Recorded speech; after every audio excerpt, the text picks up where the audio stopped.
All right, folks, what do you say? Monday morning, we're back at it. Hope everybody had a great weekend. Here we go. Big week. We had a massive week last week with stocks just getting absolutely pummeled. S&P was down over 5% on the week. Nasdaq was down over 7%. For the S&P 500, we broke below that key 200-day moving average and settled below that figure.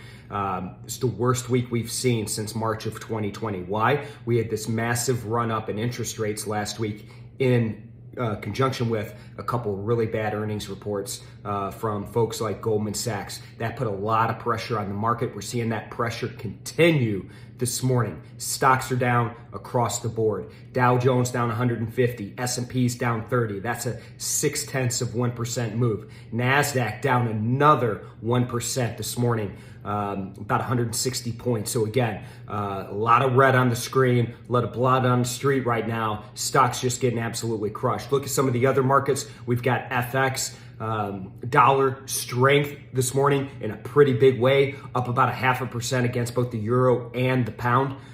Oil, we're seeing weakness in oil this morning, now down below $85 a barrel in WTI. That's about 0.5% move lower. So again, big week on tap. We've got more earnings, names like Microsoft, Tesla, Apple coming out this week, as well as we're kicking off that critical 2-day Federal Reserve meeting. That policy announcement comes out on Wednesday. A lot of questions around, are they going to raise rates sooner than expected?